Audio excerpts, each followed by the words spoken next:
Nós temos caminhado aqui na presunção de estar apresentando o caminho da nossa salvação. Eu digo presunção porque ela é muito grande.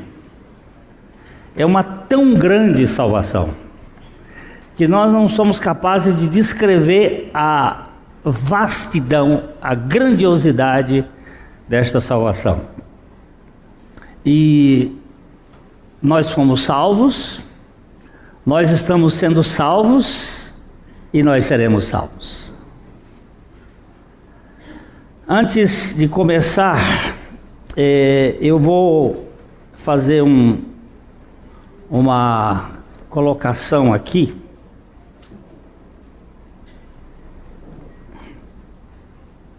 Sobre uma espécie de como que eu vejo este processo.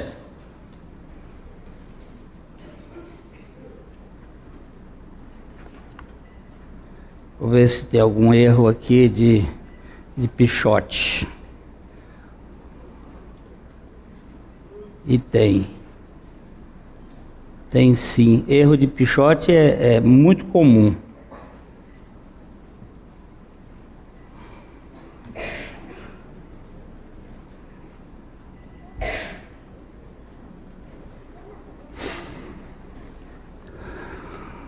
Apareceu lá?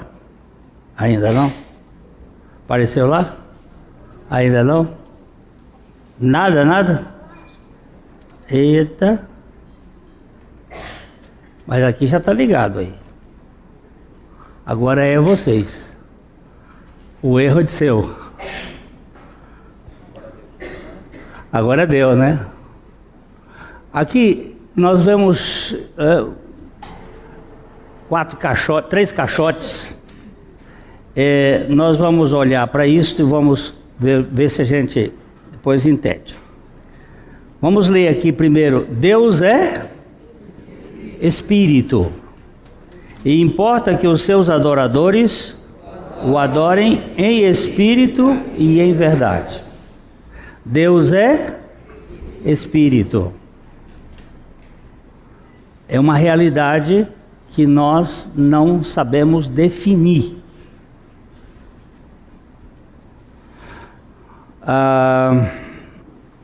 Deus criou a humanidade tricotômica. Isto é, corpo, alma e espírito, ou espírito e alma. É isso que percebemos no texto de Gênesis 2:7. Vamos ler juntos?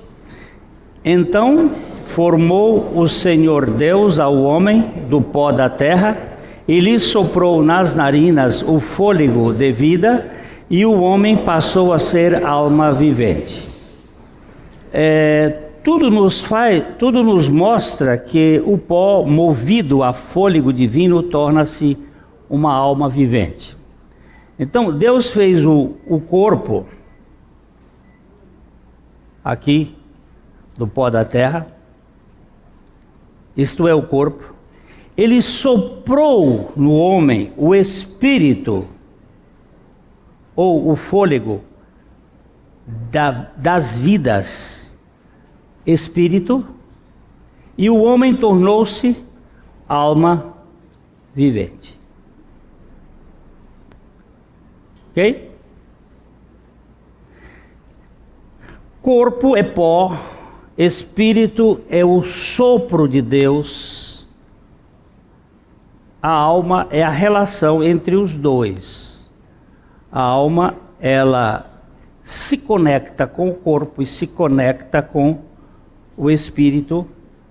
Ela fala as duas línguas, a língua espiritual e a língua corpórea. E aqui Deus está lá em cima e nós temos a relação é bilateral. O espírito do homem se comunica com o espírito de Deus com o espírito do homem. Ok? Isso era Adão, isso era Eva. Pecou. O que aconteceu? O que aconteceu é que o homem passou a ser dicotômico, corpo e alma. Por quê? O espírito não desapareceu, mas ele ficou sem conexão. O homem natural, ele é corpo e alma. Ele tem instintos, desejos, mas ele não tem relacionamento com Deus. O homem natural, ele está morto em delitos e pecados. Ele não tem vida espiritual. O Samuel que veio aqui agora, o alemãozinho, ele é dicotômico. Ele é um menino querido, amado, mas ele não tem vida espiritual. Ele está morto espiritualmente. O meu neto, Felipe, é uma preciosidade, mas é um bichinho morto espiritualmente. Ele tem vida física, vida biológica, ele tem vida psicológica que se desenvolve, mas ele não tem vida espiritual. Ele está morto, ele está separado de Deus. Porque Deus só se comunica com o nosso espírito. Deus não se comunica no sentido de relacionamento. Deus é espírito. A alma não entende Deus. A mente, o apóstolo Paulo vai dizer assim que a mente natural não compreende as coisas do Espírito de Deus. A mente natural ali no original é psiquicon. A mente psíquica, almática, anímica, ela não compreende as coisas do Espírito de Deus. Agora, quando há o novo nascimento, você tem o corpo, a alma e o espírito é vivificado, e quem vem morar aqui nesse espírito é a Trindade. A Trindade vem morar no nosso espírito. Jesus disse assim: eu e o Pai viremos e faremos em você morada. Mas ele vem morar onde? No campo espiritual, no mundo espiritual, na realidade espiritual. Não é que o sujeito que vem para a igreja, ele se torna uma nova criatura. Ele pode nascer na igreja, ser criado na igreja, passar por todos os caminhos de conhecimento da igreja, se, porém, não nascer de novo. Isto é, se não houver a revelação do Espírito Santo, não houver a vivificação do Espírito, esta pessoa vai saber muito de Bíblia, vai ter um conhecimento extraordinário, vai ser um teólogo e vai morrer e vai para o inferno, porque não nasceu de novo. Tem conhecimento? Tem conhecimento.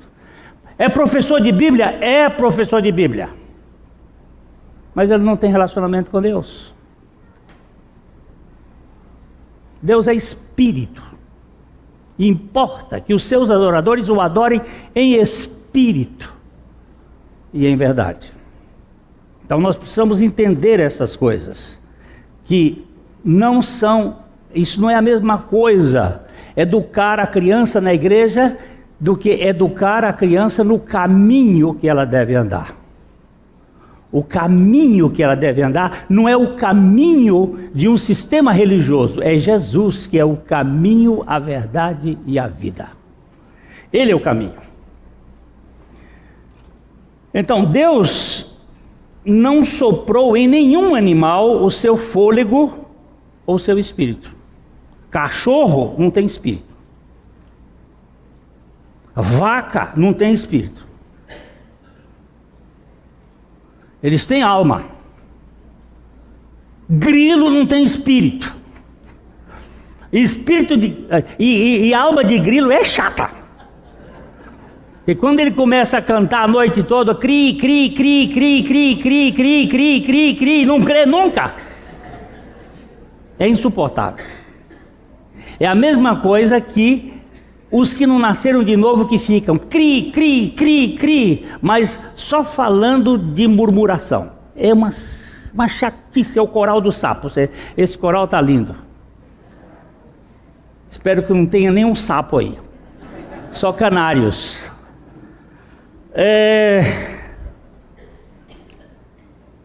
Todas as coisas e os animais foram criados pela sua palavra, pela palavra de Deus. Mas o corpo do ser humano, feito do pó da terra, ou a natureza terrena, foi-lhe soprado o espírito das vidas, passando este a ser uma alma vivente. Assim, a humanidade foi criada em 3 esferas de comunicação. Essa esfera aqui é a esfera física, que se comunica com o mundo físico, a esfera espiritual, que comunicava com o mundo espiritual, e a esfera almática, que é uma relação. Razão, emoção, vontade, aqui, que estão dentro desse processo. O corpo movido pela vida bios comunica-se com o mundo físico. O espírito em sua espiritualidade com Deus, e a alma estimulada pela vida psique constituía-se um elo entre os dois, corpo e espírito, falando as 2 línguas, a biológica e a espiritual. O gênero humano vivia em perfeita harmonia com a Trindade. O espírito do ser humano comunicava-se espiritualmente com o Espírito de Deus e transferia todo o conhecimento para a integralidade do seu ser. Não havia discrepância. Se você for olhar aqui nesse primeiro modelo, aqui, ó, o espírito do homem se comunicava com o Espírito de Deus, Deus falava na viração da tarde, e o Espírito comunicava com a alma, e a alma com o corpo, e havia uma integralidade do ser, o ser inteiro estava integral. Quando o homem peca no segundo estágio, que ele entra, que Deus o procura, sabe o que ele está fazendo? Está escondido, porque ele não tinha relacionamento com Deus. Ele não entendia Deus. E Deus teve que fazer uma obra primeiro neles, para que eles pudessem ter entendimento do que ia fazer. A obra que Deus fez foi matar os animais e cobrir a nudez dele, para poder... Aquilo representa a obra do novo nascimento. Porque eles não tinham entendimento de Deus. Eles estavam desconectados de Deus. A primeira coisa que o pecado faz é ouvir a tua voz na viração do dia no jardim, e porque estava nu, tive medo e me escondi. Nós somos fugitivos de Deus.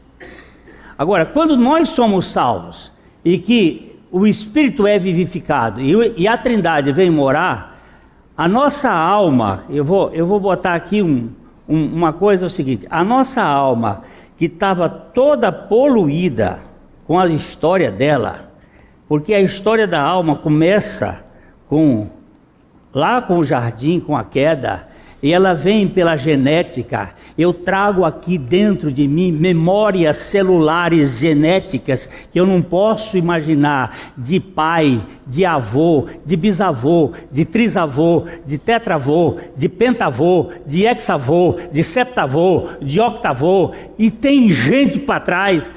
Agora Deus só guarda até a 3ª e 4ª geração daqueles que me aborrecem, mas faz misericórdia até 1000 gerações.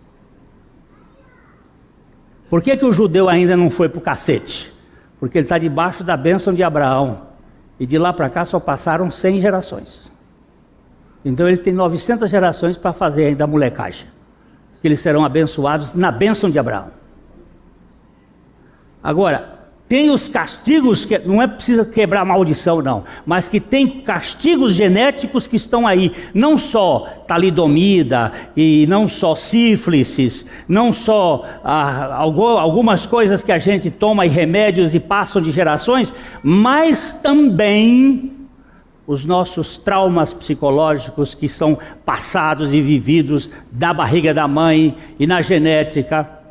O professor Charcot e o professor Ribot lá na França, começaram a estudar o comportamento de certas crianças que eram geradas no domingo. Eles chamaram les filles de dimanche, os filhos do domingo, que eram gerados com pais embriagados. Eles tinham um comportamento.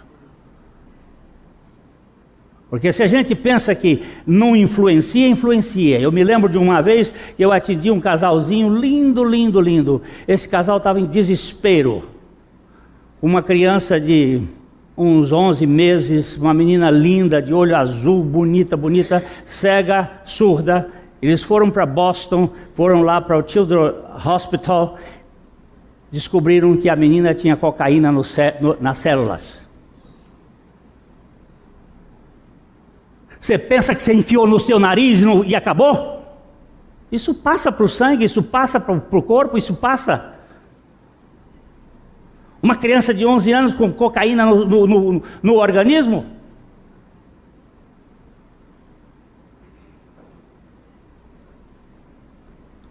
A gente acha que não tem responsabilidade, mas tem. E essa minha alma? Minha alma é confusa.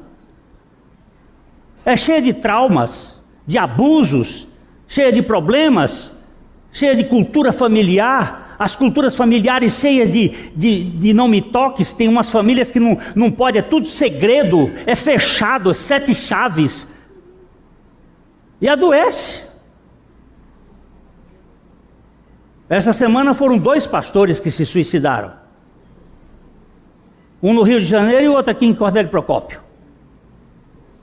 Certamente eles têm conhecimento de muitas verdades, mas estão em desespero. Que desespero é esse? Todos 2 por enforcamento. É bom estudar quando se enforca, quando se toma remédio, quando se mete um tiro na cabeça, quando se mata pulando de um edifício. Tudo isso tem significado da alma que está doente.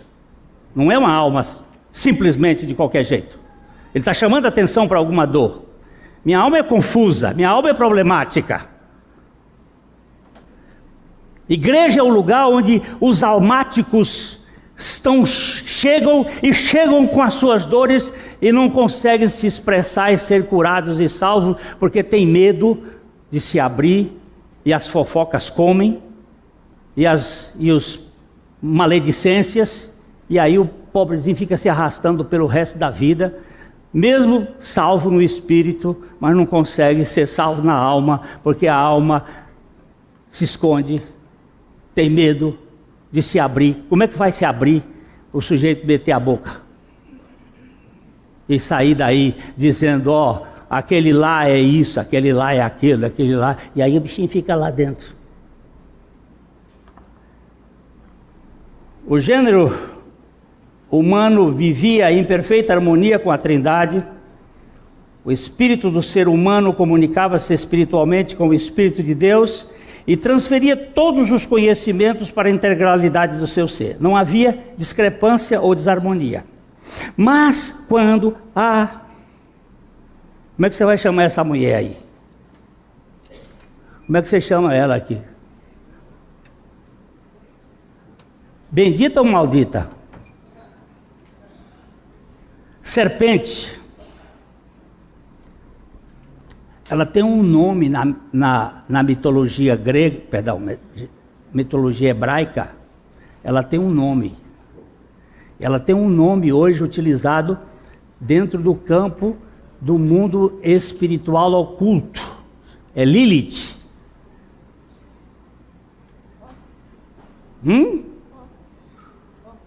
Lilith. Essa mulher é terrível. A coruja também, ela tem esse nome, se esconde no escuro. Ataca no escuro. Aquele texto da Bíblia, não temerei o mal noturno. Eu só vou botar aqui entre parênteses, mas depois vocês veem. Mudou-se a cultura da noite, do dia para a noite. Antigamente, as pessoas iam dormir que hora da noite? 9 horas. Que hora os nossos filhos e netos hoje saem de casa? De meia-noite para frente. Preste atenção nisso. Isso tem a ver com uma cultura. tem a ver com uma cultura.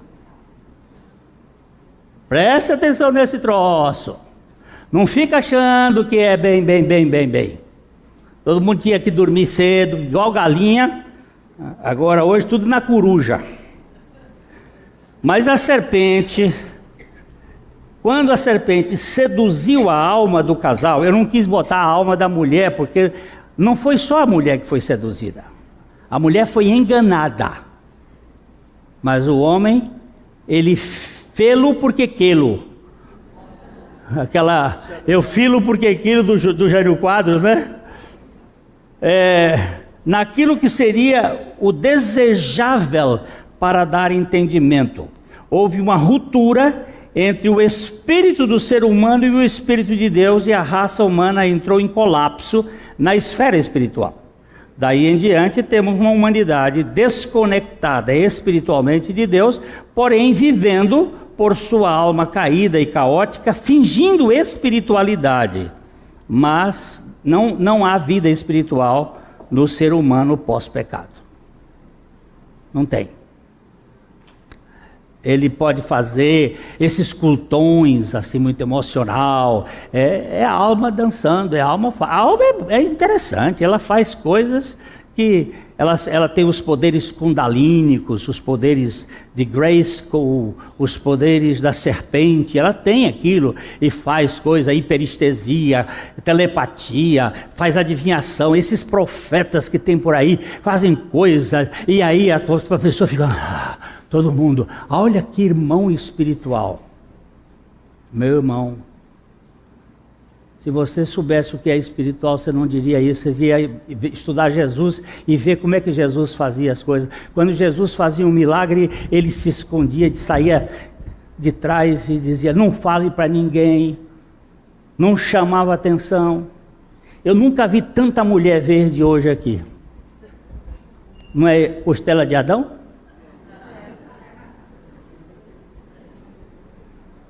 Talvez foi atrás dessas aqui que eles esconderam, atrás de uma folha dessa aí. A gente se esconde. A serpente criou uma espiritualidade que dentro do conceito grego chama-se sibilínico. Sibilínico é o conceito da espiritualidade mística. Morta espiritualmente falando, a humanidade caminha morro acima na sua saga psicológica, na busca do reencontro com Deus, com o Espírito de Deus. Mas isso é inútil. Deus é Espírito, fala de modo espiritual com o Espírito do homem.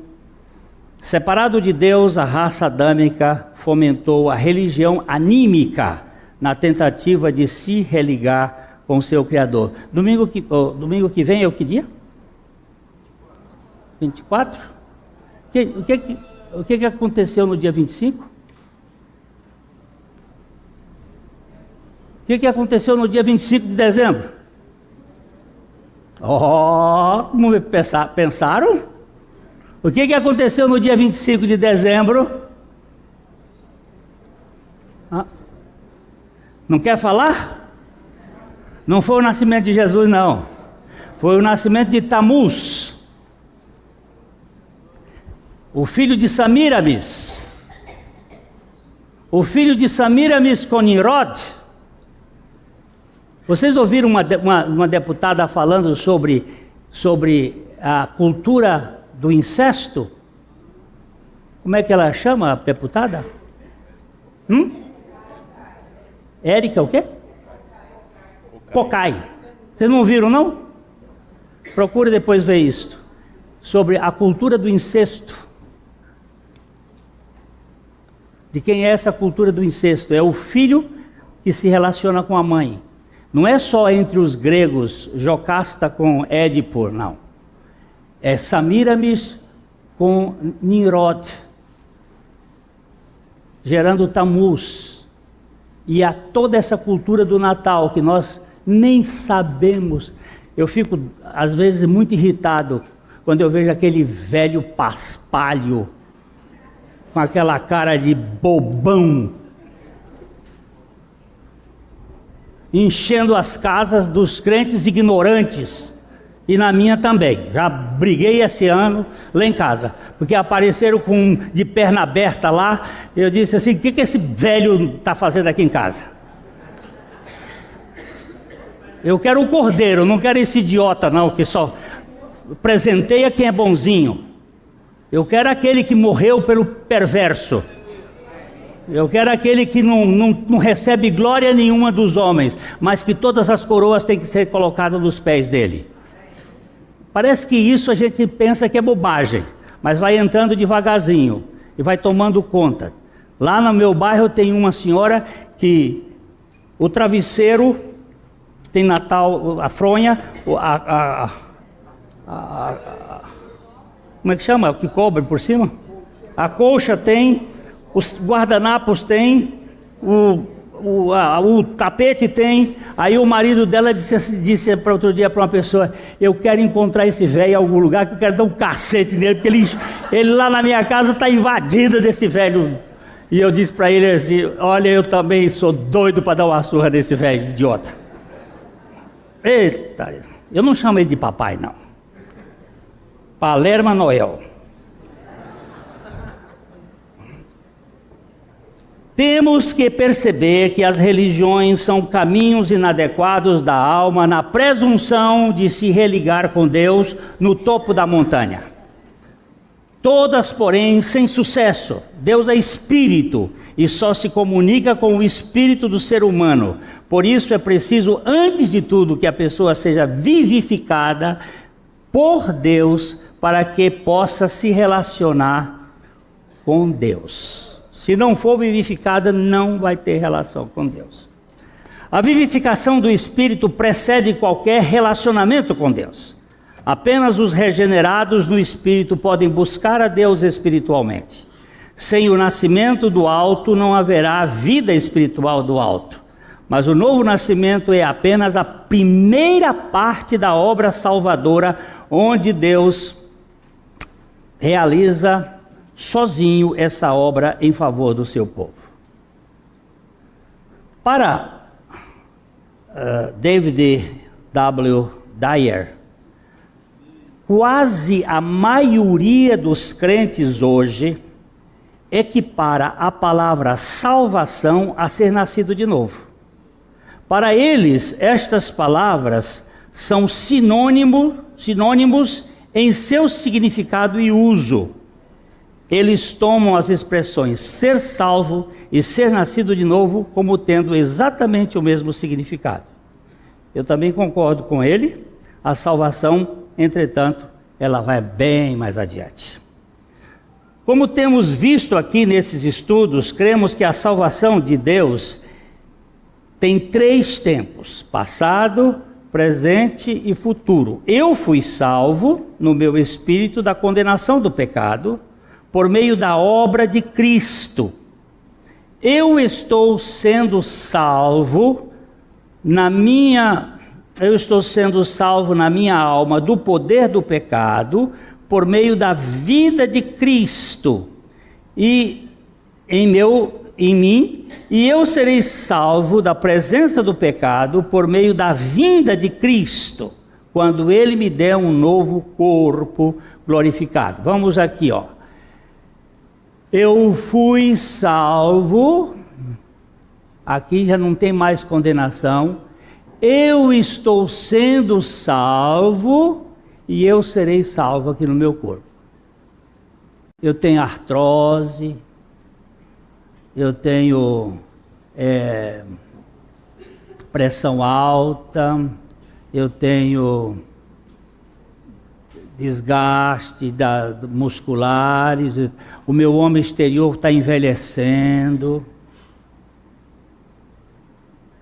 tem coisas aqui, mas ele vai ficar novinho em folha um dia. Mas eu já fui salvo aqui e eu estou sendo salvo aqui.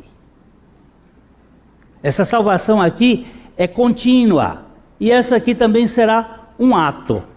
Eu vou até botar esse corpo bem ruinzinho. Eu vou botar o corpo ruinzinho, vou botar de preto, que é para ele ficar bem ruim. Oxe, não quer?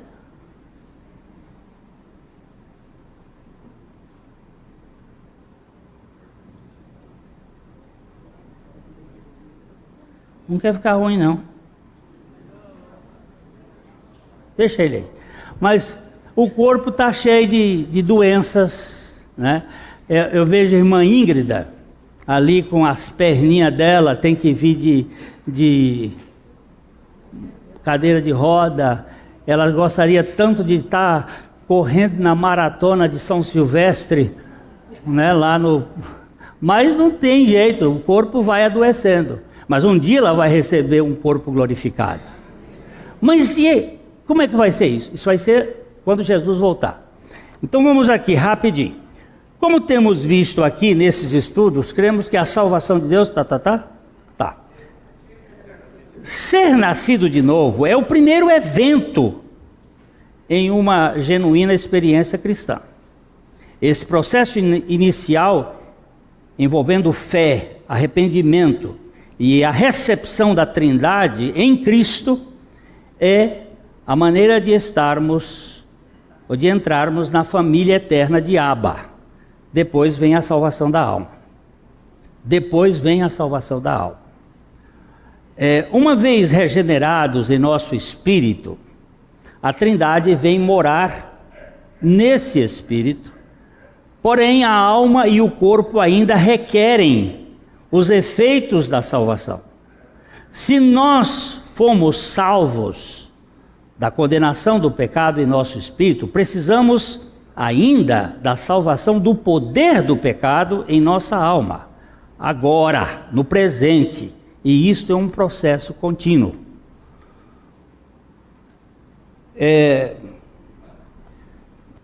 A gente foi salvo, Deus nos salvou, nos deu vida no espírito.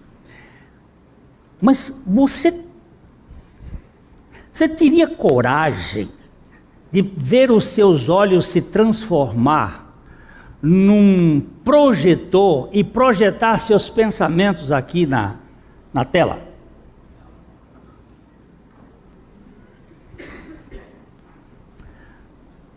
Se os olhos virassem projetor para projetar o pensamento e saísse aqui o pensamento, o que você está pensando agora? Não estou falando fora daqui, não. Aqui está bem espiritual. Dava para sair o pensamento que está projetado aí? O que iria acontecer?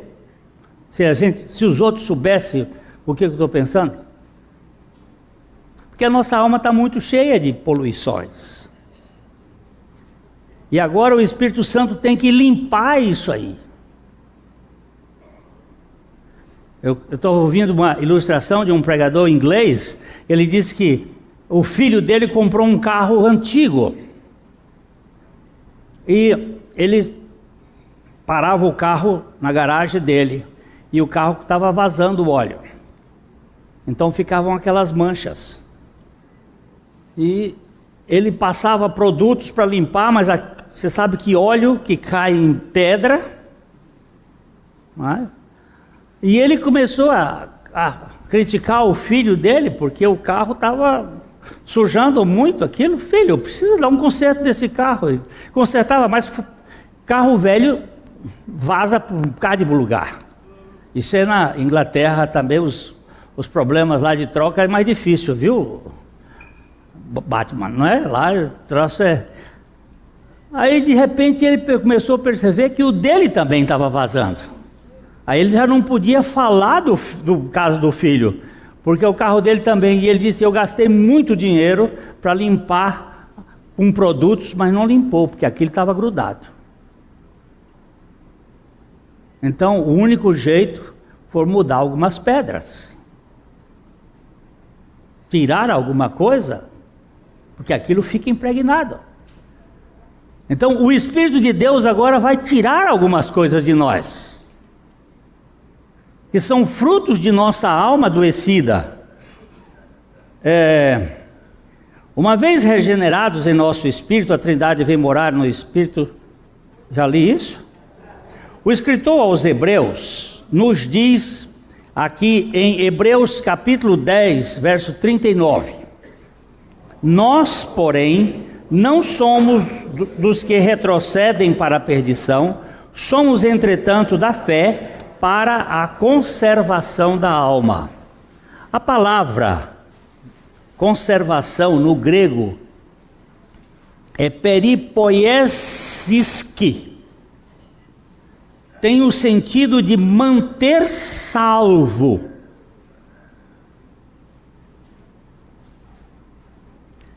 É assim, eu fui salvo no meu espírito, mas eu preciso estar sendo salvo na minha alma.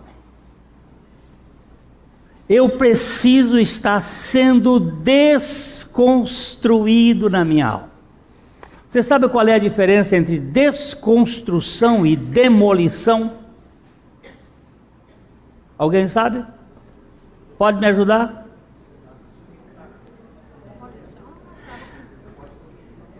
Aqui na rua Santos, esquina com a Pará, hoje tem um grande prédio, que é um prédio onde está o Musamar, ali, Musamar, é Pio XII, ali tinha uma casa lindíssima, uma casa... Vocês lembram dessa casa? Uma casa tinha umas pedras, tinha umas travessas de madeira. Quando o dono vendeu aquela casa, ele fez um contrato com a construtora de eles desconstruírem a casa para construírem lá na fazenda. Projeto?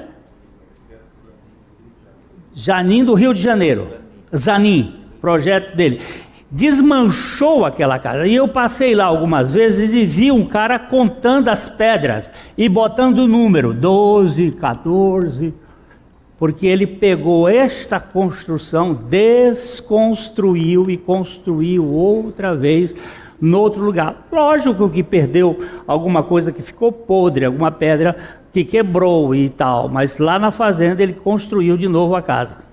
Essa é a história que eu sei. Deus vai nos desconstruir e construir a nossa alma segundo o arquiteto Jesus lá do céu, não o Zanin do Rio de Janeiro. Ó, Fernando Lua Sintra era o dono da casa. Olha aqui. É bom ter gente para não mentir sozinho. A gente mente junto, né? Pois bem, a alma tem um histórico, tem uma memória, como um software. Tudo o que aconteceu em nossa existência está registrado nesse dispositivo anímico. Além do que anímico que veio da alma, esse animismo, a religião do mundo ela é toda mais anímica do que espiritual. Quer dizer, toda religião não é, aliás, toda religião é anímica, só o evangelho é espiritual. Vamos ver se eu disse bem. Além do que, nós somos muito complexos, trazendo uma memória celular de muitas gerações, como já falamos. O salmista diz que sua alma encontrava-se profundamente perturbada e ele clama no Salmo 6,4: volta-te, Senhor, livra minha alma, salva-me por tua graça. Estava pedindo a salvação da sua alma, que sofria com as tribulações da sua história e com a cultura do seu povo. Ele era um salvo que clamava por salvação. Um salvo que precisava ser salvo. Salvo da sua cultura da alma. Nós temos muita coisa nas nossas igrejas, e aqui na nossa igreja, que veio de um sistema do século XX, dessa religião de Laodiceia, que nós precisamos que o Espírito Santo arranque para que nós fiquemos com aquilo que é essencial. E deixar de lado coisas que são supérfluas, que foram colocadas na nossa história como a religião do consumo, e não a religião, ontem nós vimos isso, e não a vida espiritual do discipulado e do relacionamento. O espírito do salmista estava salvo, mas a sua alma ainda estava em processo de salvação. O cristão também pode dizer que o Espírito Santo habita no seu homem interior, mas o seu homem exterior precisa ser desconstruído pela obra da cruz e refeito pelo poder da ressurreição.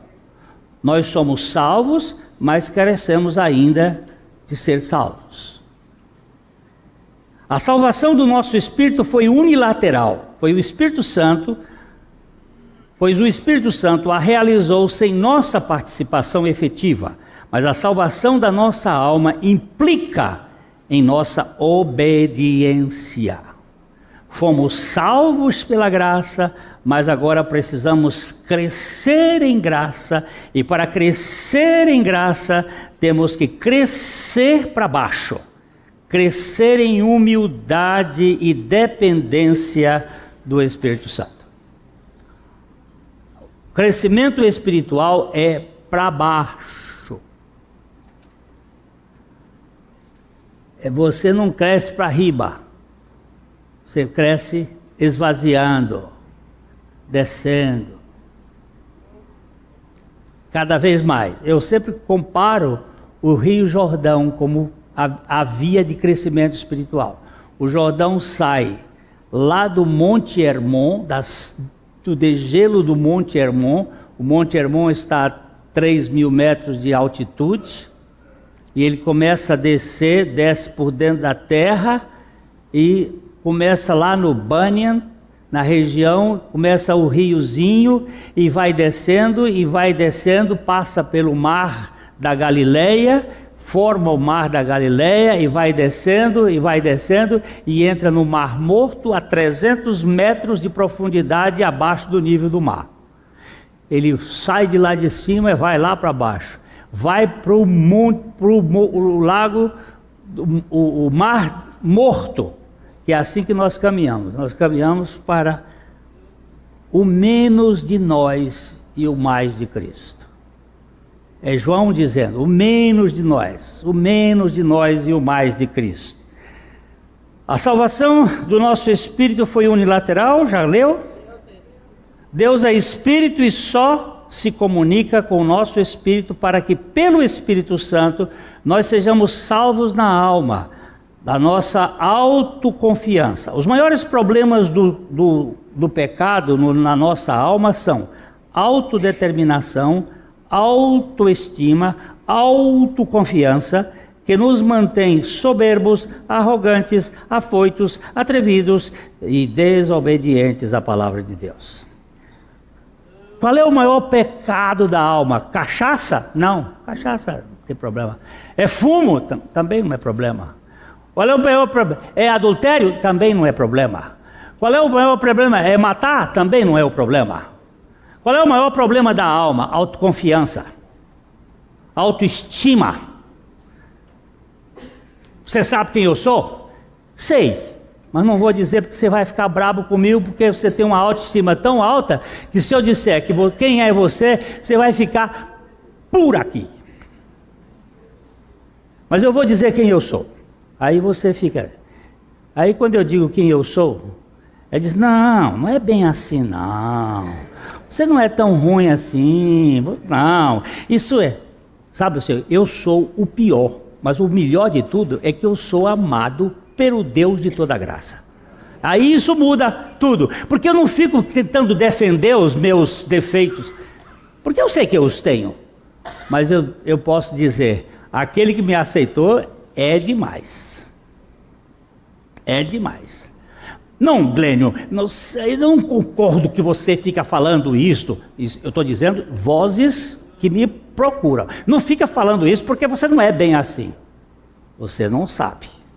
Não vem com ser advogado do diabo aqui não, porque você não sabe. Agora, sendo tudo isto, eu fui aceito por este Deus de toda graça. Isso é incompreensível.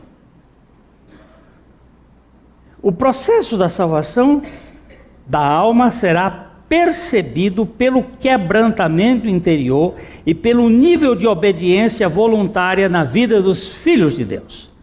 Quanto maior for o seu prazer em obedecer, mais claramente se percebe a evolução na salvação da alma. Aqui tem um provérbio latino que pega bem na veia. Anc hoc ip labore est. É aqui onde a porca torce o rabo. E a gente diz assim: não, eu sou uma nova criatura, mas nesse negócio de obedecer. Por exemplo, a boca que usa. A boca que usa.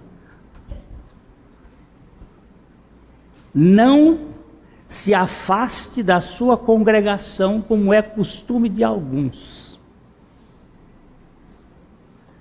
A presença na igreja não é por obrigação, não é por dever, não é por cabresto, é pelo prazer em obedecer a palavra de Deus. Por que você vai à igreja? Eu vou porque Deus disse que não é bom que eu me separe da comunhão com os irmãos. Que é bom e agradável ficar sentado com Geraldo. Chega para lá, Geraldo. Ficar sentado com ele assim. Geraldo é um mineiro que às vezes é chato. Mas o Geraldo é um amado de Deus. E eu sento com ele aqui e faz bem.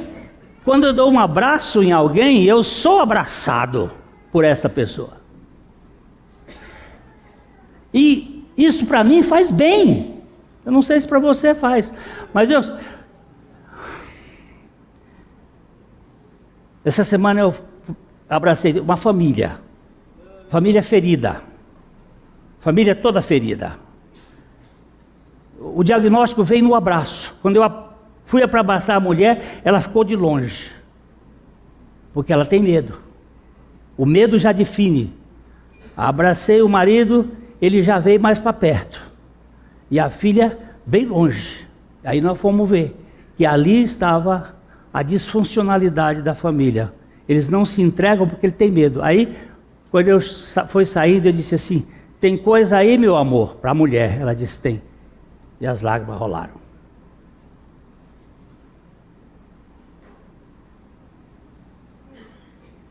A gente reflete. E eu sou curado na igreja.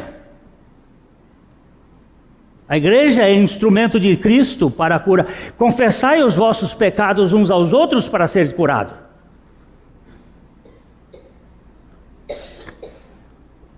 A melhor evidência de que uma alma está em processo de salvação não são os êxtases, mas a obediência humilde e sincera. Não estamos nos referindo aqui, nesse texto, a nenhuma forma de obediência por constrangimento, porém livre e voluntária. Obediência é conformidade com a vontade revelada. Divina obediência é conformidade com a vontade revelada de Deus. Isto é reflexo da salvação da alma.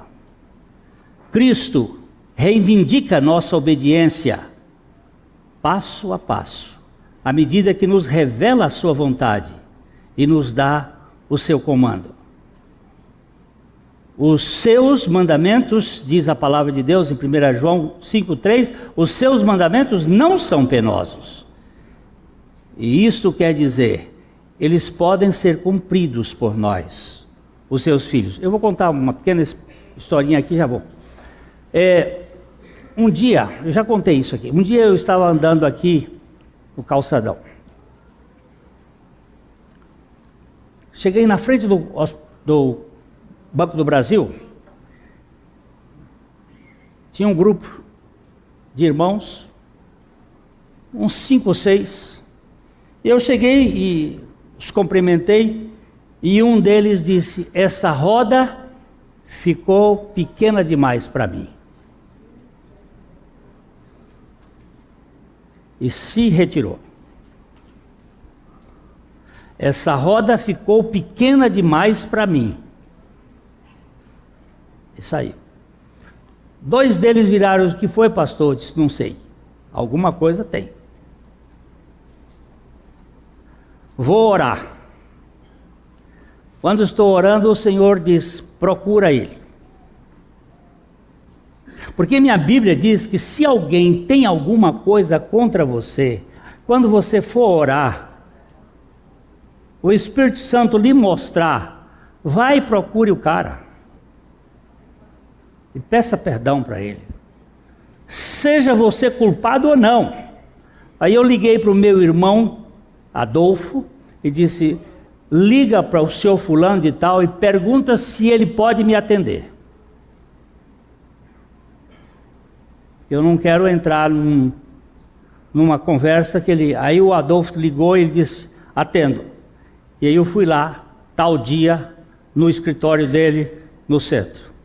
Cheguei lá, me apresentei, a secretária foi falar com ele. E ele me deu um chá de cadeira de 1h30. Não tinha nada lá, mas me deu já.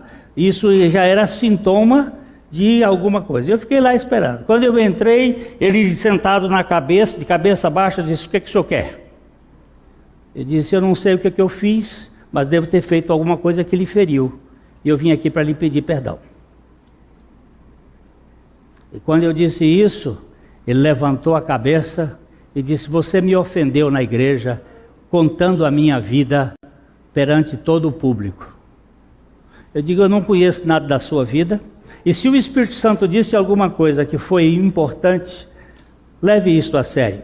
Mas se fui eu lhe peço perdão. Aí o bicho... e começou a chorar. Aí nós nos abraçamos. Um mês depois ele morreu. E eu disse: aleluia! Porque o Senhor me despertou antes da morte dele, para falar com ele. E ser obediente àquela voz: vá procurar. Se você tem alguma coisa com sua sogra aqui, pode ser hoje. Vai resolver o problema com ela. Eu faço só a brincadeira, mas a coisa pode ser muito mais abrangente. E às vezes a gente guarda um rancor, um ressentimento que fica lá dentro do coração. Eu tenho orado dizendo: Senhor, traga à minha memória aquilo que me dá esperança, mas traga também qualquer coisa que eu tenha feito, consciente ou inconscientemente, que precisa ser resolvido. Eu tenho um amigo meu lá que mora nos Estados Unidos, ele foi missionário no Paraguai. Ele disse que começou a orar sobre esse assunto e disse: Senhor, o que eu fiz para algumas pessoas que eu não me lembro, mas me faz o favor. E ele, dentro de um mês, vieram 12 pessoas na mente dele. E ele disse: Senhor, mas agora como é que eu vou encontrar esse povo aqui nos Estados Unidos? Aí ele fez a seguinte oração: o tempo é teu, a agenda é tua, marca esses encontros. Em 6 meses ele encontrou os 12. Em hotel, em aeroporto, em shopping, em cidades as mais diferentes. E ele disse: eu tratei com todos os 12, pedindo perdão por alguma coisa que eu fiz. Isso chama-se obediência ao Espírito Santo. Se ele trouxe, é porque precisava ser tratado. E nós precisamos ser tratados, para que a nossa alma seja curada, seja liberta, para que a nossa alma seja completamente liberada, porque a salvação de Deus implica na salvação da nossa alma. Todos os seus seguidores foram redimidos e postos em liberdade para este propósito, para que possam segui-lo. Seguir a Cristo é obedecê-lo. Seguir a Cristo não é o mesmo que ter uma religião ou participar de um sistema moralista. Seguir significa pertencer a uma pessoa. Diz-nos com muita propriedade Evan Hopkins. A salvação da alma é um processo de esvaziamento que acontece quando nós incorporamos o morrer de Jesus em nosso modo de viver. O apóstolo Paulo diz assim em 2 Coríntios capítulo 4, verso 10: trazendo sempre e por toda parte a mortificação do Senhor Jesus, no nosso corpo, para que a vida de Jesus se manifeste também em nossos corpos. Quando levamos os efeitos da cruz em nosso estilo de vida, a vida de Jesus se expressa em nosso modo de ser. Foi nesta via que Thomas Brooks afirmou: quanto mais a alma estiver amoldada a Cristo, mais confiante estará de seu interesse nele. Ele é meu prazer. O Cantares diz: eu não tenho outra coisa a não ser o prazer nele. O salmista diz: que bem eu tenho a não ser o Senhor. A salvação do ser humano é semelhante ao modelo do tabernáculo, que tinha 3 compartimentos: o Santíssimo, o Santo e o Átrio. O Santíssimo é como o Espírito. O Santíssimo é como o Espírito. Aqui, ó. Eu não pude fazer ali o negócio, mas aqui, isso aqui é o Santíssimo. Aqui é o Santo, a alma. E aqui é o Átrio, o corpo. Não é? O Santíssimo, ou o Santo dos Santos, o Santíssimo é como o Espírito. No sacrifício de Jesus,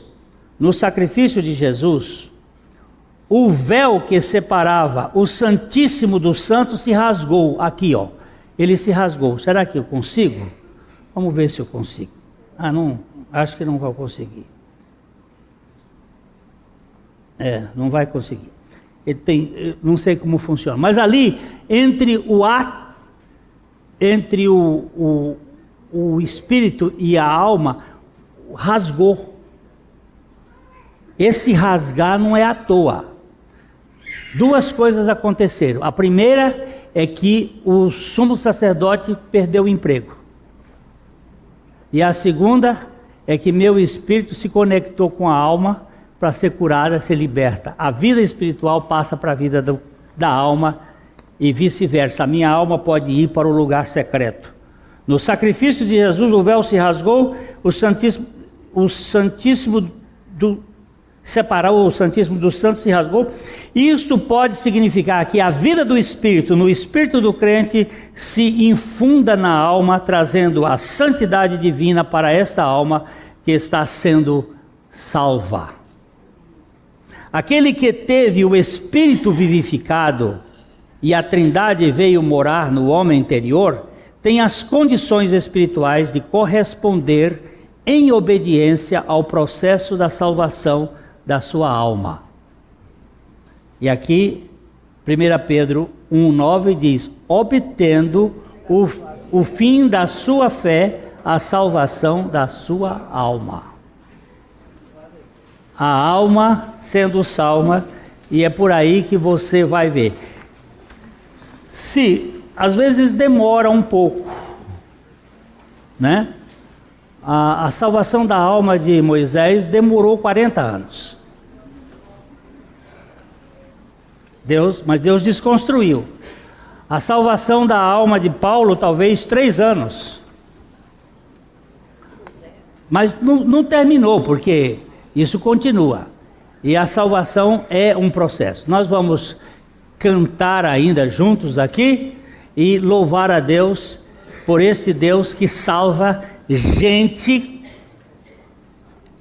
encrencada como você e eu. A Livraria PIB Londrina procura selecionar cuidadosamente seus títulos e autores a fim de oferecer um conteúdo alinhado com o Evangelho de Jesus Cristo. Bíblias, livros de teologia, devocionais, literatura infantil, biografias, comentários bíblicos e muito mais. Dispomos também de um acervo de CDs e DVDs das mais de 5.000 mensagens ministradas na Primeira Igreja Batista em Londrina. Visite a Livraria PIB Londrina e conheça ainda mais. Livraria PIB Londrina, de segunda a sexta, das 13h30 às 18h. Endereço na Avenida Paraná, 76A, próximo ao Calçadão, bem no centro de Londrina. Ligue para 3372-8921 ou acesse o site www.livrariapiblondrina.com.br.